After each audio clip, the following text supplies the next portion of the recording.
Assalamualaikum warahmatullahi wabarakatuh. Hai semua, selamat datang untuk slot kali ini bersama 10 minit bersama Asy Sam. Okey, hari ini untuk sharing saya hari ini dengan bersama saya Duratul Ain daripada Law Department. Okey, memandangkan kita sekarang ni dalam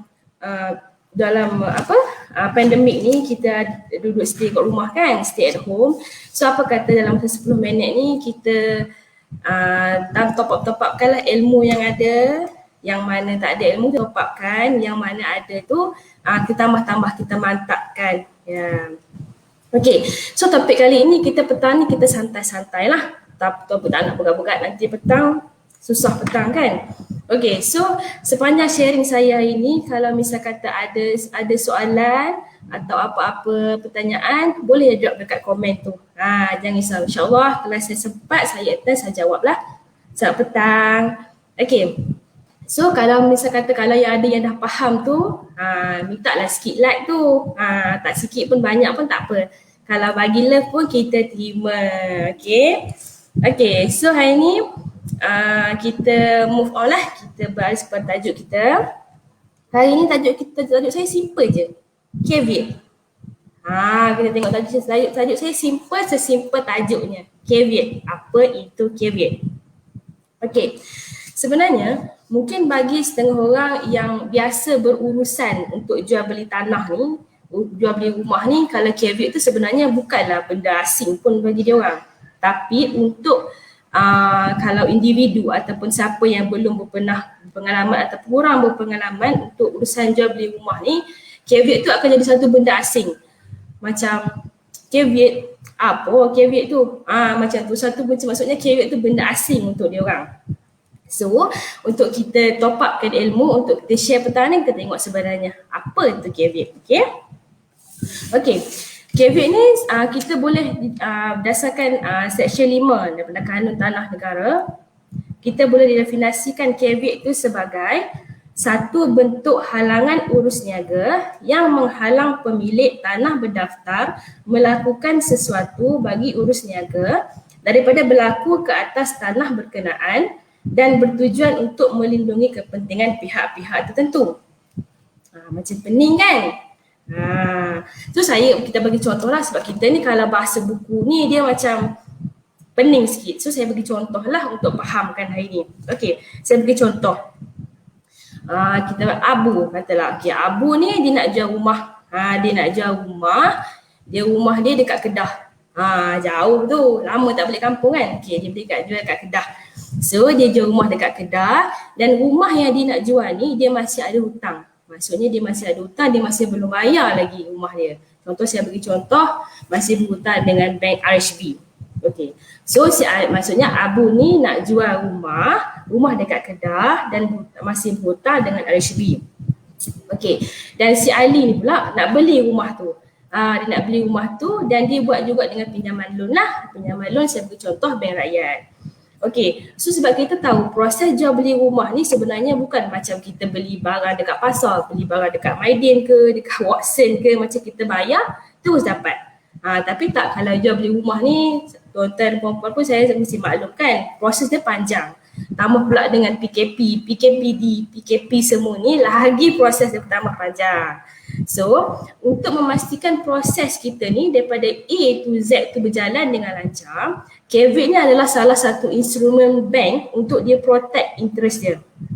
So maksudnya bila bank dah masukkan caveat dalam bagi protect interest dia, so maksudnya proses tu untuk memastikan tak ada gangguan daripada third party lah ataupun pihak ketiga daripada masuk untuk kacau daripada tanah tu.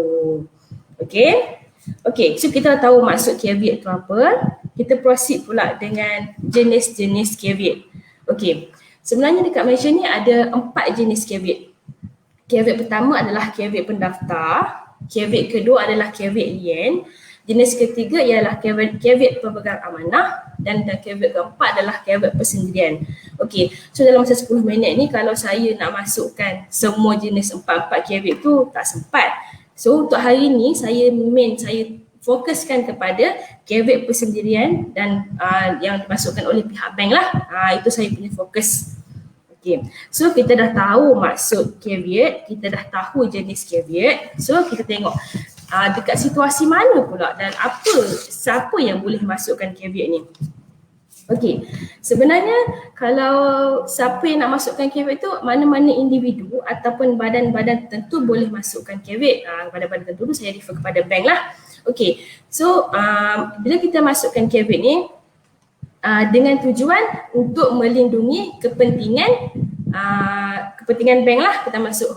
Contoh macam ni kita tak boleh lah kalau macam kita tengok aku suka lah tanah ni, Feng Shui dia ong lah. So maksud aku nak masuk caveat, tak boleh. So maksudnya caveat ni hanya bertujuan untuk melindungi kepentingan bank tu sendiri. Kita tak boleh suka-suka hati, aku suka tanah ni, aku nak caveat tanah ni. So sebab bila kita nak proses nak masuk caveat ni pun kita kena sertakan beberapa dokumen lah. So borang 19B tu ialah borang yang diperlukan untuk kita daftar dekat pejabat tanah bersama dengan borang akuan, surat akuan. So dalam surat akuan tu dia akan mention lah kenapa dia masukkan caveat tu dan tujuan apa dia masukkan caveat tu. So maksudnya caveat ni macam saya bagi contoh tadi lah. So kalau misal kata Abu tu dia nak jual tanah tu dan sebab proses tu kan dia panjang.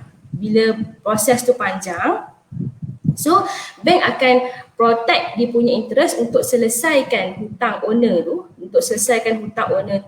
Dia macam dia dah bagi jaminan kepada bank bila dia settlekan hutang owner tu. Dia masukkan caveat lah untuk pastikan kalau apa-apa berlaku, misal kata contohlah waktu Abu nak jual tanah tu kepada Ali, tapi dalam sama tiba-tiba dia dapat offer lagi tinggi.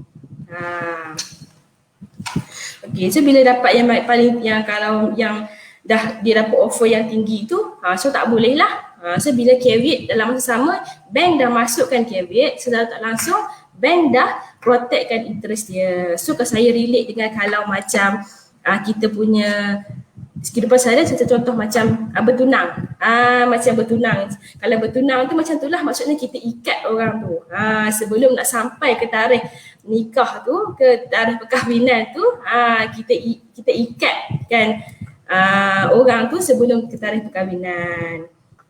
Okay, so macam kalau dah ala-ala dah caveat ni sebut sekahwin ni, nanti kalau adik-adik yang mana nak try pick up line tu, bolehlah try macam ni.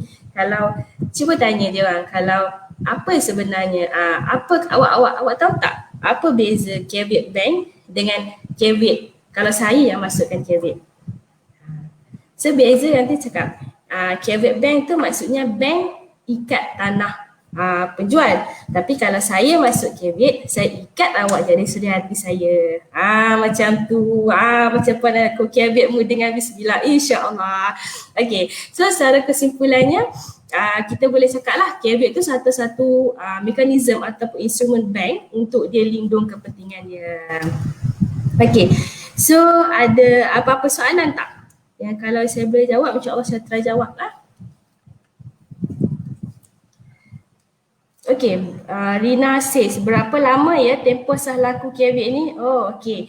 Okay, caveat ni sebenarnya dia hanya untuk ikat. Saya fokuskan kepada caveat persendirian lah. Okay, caveat persendirian ni dia 6 tahun. So 6 tahun. Dalam masa caveat tu didaftarkan, dia punya tempoh sah laku dia hanya 6 tahun. So misal kata dah lebih daripada 6 tahun, caveat tu dah tak diguna pakai lah. Dah tak diguna pakai, tak diguna lah. Macam tu. Kenapa berbulu saya penting sangat ke? Salam. Waalaikumsalam. Ya, Puan Zana Arul. Sedap nama. Okey. Kenapa bank perlu sign borang caveat? Okey. Saya cakap tadi, bank perlu sign borang caveat itu penting sebab kalau misal kata bank dah keluarkan duit untuk selesaikan hutang owner. Owner kan ada hutang. So bila bank dah selesaikan hutang owner, maksudnya caveat tu bila dia didaftarkan, dia penting untuk melindungi interest daripada bank, kepentingan bank. Bila aku dah keluarkan duit untuk settlekan hutang kau, at least bila aku masukkan caveat tu, aku dah ada jaminan. Kalau ada apa-apa yang berlaku, at least aku ada jaminan yang aku dah keluarkan duit untuk settlekan duit kau, settlekan hutang kau. So bila duit tu, bila ada caveat tu, maksudnya aku ada interest kepada tanah tu. Macam tu. Sebab itulah pentingnya untuk bank masukkan caveat untuk atas tanah jika owner tu masih ada hutang. Firdaus, caveat ada berapa jenis ya Puan? Okey, caveat ni ada 4 jenis. Macam cakap tadi ada 4 jenis. So cuma hari ni saya fokuskan kepada caveat persendirian lah. So nanti yang lagi 3 jenis caveat tu kalau ada masa insyaAllah kita kongsi lagi untuk slot episod yang akan datang. Okey. Okey, boleh ke individu masukkan caveat berapa charge pejabat tanah? Okey. Okey, sebenarnya boleh. Kalau caveat individu nak masukkan caveat tu boleh. Charge tu dia bergantung kepada pejabat tanah. Sebab kalau pejabat tanah ni dia lain-lain daerah, lain-lain amount lah. So kalau macam pejabat tanah dekat Selangor 340, kalau dekat KL amount ni lain, kalau dekat Seremban 330, macam tu. Dia setiap negeri punya amount caveat tu dia tak sama. So maksudnya kalau macam kita nak tahu berapa exact amount tu, kita boleh tengok lah dekat pejabat tanah punya website tu, pejabat tanah punya masing-masing punya negeri, kita boleh tengok lah berapa yang fee yang diperlukan untuk kita buat pendaftaran caveat. Ada syarat ke nak masuk caveat, Cik Farah Ilmi? Okey, macam saya cakap tadi, syarat utama kalau bank nak masukkan caveat, syarat utama yang paling penting pastikan kalau owner tu ataupun penjual tu rumah yang nak jual tu dia kena ada, maksudnya dia masih ada hutang. So maksudnya kalau misal kata rumah tu dia dah selesai bayar, so bank tak boleh masukkan caveat lah. Itu adalah syarat utama untuk bank masukkan caveat.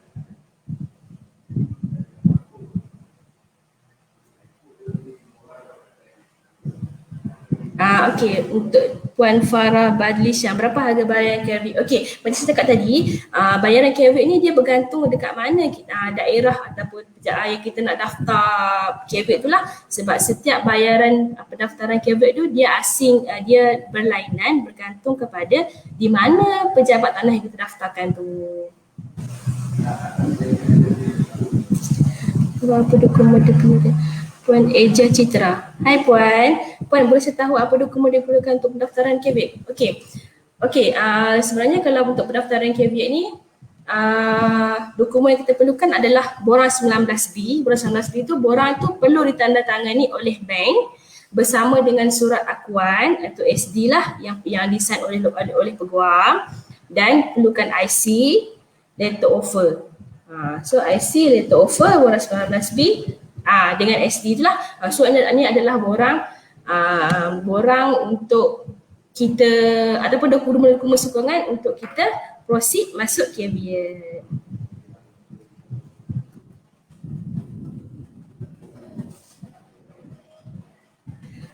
Siapa-siapa boleh masukkan caveat ke atas sana kita? Oh tak, macam ni. So siapa-siapa yang boleh masuk tu macam saya cakap tadi, untuk individu yang nak masukkan caveat tu dia kena bergantung.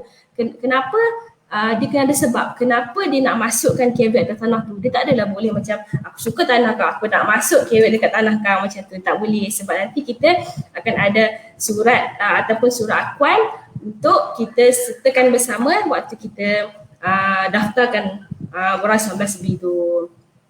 Okey, so kita tak ada apa-apa dah, kita jumpa sampai sini je lah untuk sharing saya kali ini.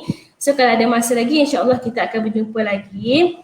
So stay home, jangan tinggal, jangan keluar rumah. So sebelum saya nak undur diri, izinkan saya bantu satu je pantun. Okey, pesanan PM, jangan ke sana, jangan ke sini. Risau kes COVID nanti naik lagi. Tamat sudah sesi kali ini. Sampai nanti insyaAllah kita jumpa lagi. Assalamualaikum semua, jumpa lagi.